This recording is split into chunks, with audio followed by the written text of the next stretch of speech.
What's up, everybody on YouTube? Eric Kaiser, Kaiser's Quest, Wake Up with Kaiser, Damaged Goods, The Life of Kaiser. A lot of Kaiser stuff going on this channel. But just out here at the Causeway in Dunellen, Florida.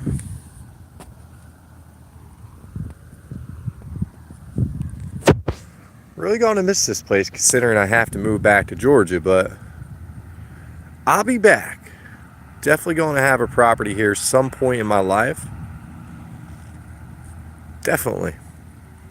But what I want to talk about today, we kind of talked about the speaker man error yesterday, and basically that job sculpted me into being able to talk to anybody.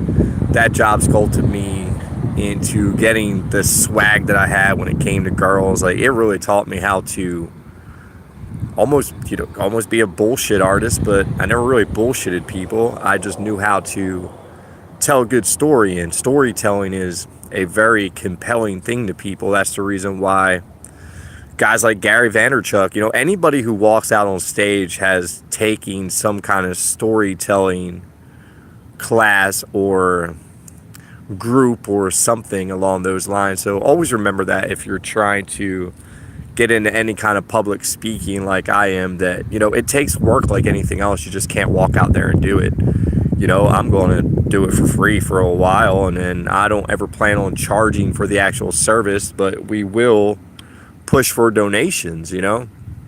My time's money just like everybody else's time, and I'm actually trying to come out to this world and make a difference and give back to society. So that's a whole big different deal, you know what I mean? Another thing on YouTube I'm working on with Carla is, we're going to come out with a show called Super Dad. And, it's basically where I was in my life is, I wrote a whole intro yesterday about how, Super Dad has pretty much lived quite a few different lifetimes almost, right? And as Super Dad went on to become Grayson and Lanier's dad, he learned through the lessons of life to stay away from things like alcohol and certain crowds and certain people. And every show we're going to have lessons in there. And it's going to show where I was back then, and what happened once I quit all my bad habits was I gained super abilities. And together, me and Carla are going to kick this off, right? It's going to have a lot of my son and daughter playing with, different toys, which we'll incorporate colors into for learning, and alphabet games. And we're going to have Super Dad dance time and all kinds of fun things to help educate kids, because it goes with the Dad Project. I'm an online coach, so I have a lot of free time to do things like this where I can video all my crazy little parts, and then when I get together with Carla, have her do hers, mix her in, have the kids in there, and boom, we have episodes. So I'm going to start actually writing scripts for that.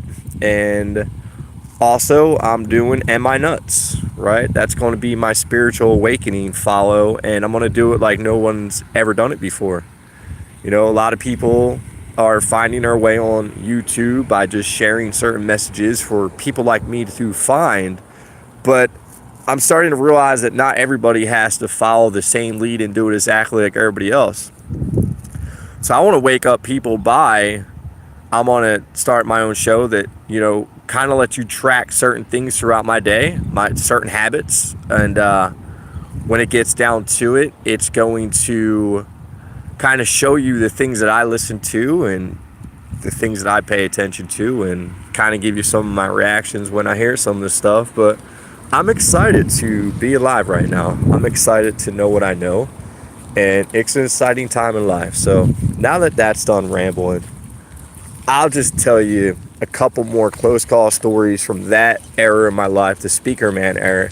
I remember one night we were coming home and we were trashed, and I was flying down Route 130. I was probably doing 110 miles an hour in a van, and my boy was chasing me, and we always drove like that. I really drove like I could have died so many times in any second. Like, there was times that I would literally shut out my lights and fly across the major highway in New Jersey at like 1, 2 in the morning doing 75 miles an hour. And it was just,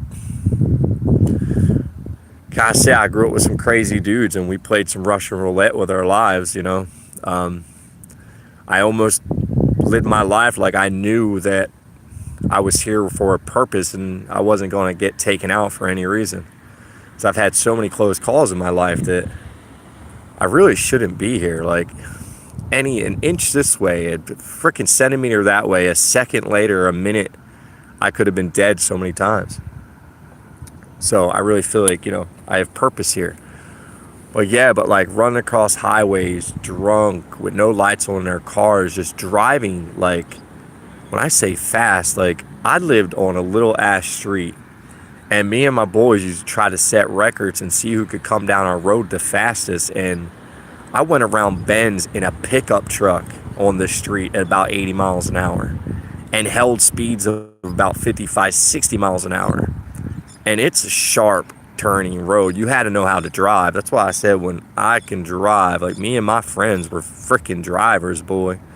They're lucky that they didn't have any affordable, some kind of racing in my town, because there would have been a lot of heavy hitters. We could all drive our asses off. I will say that about Lakers. We can freaking drive. But, yeah, so, you know, many a times, like this one time I remember me, Harry, and Jay being in my pickup truck drunk. And I passed Jay's house and I'm whipping it in my pickup truck about 40, 50 miles an hour coming up to a right-hand turn. I mean, you're just telephone pole or right-hand turn.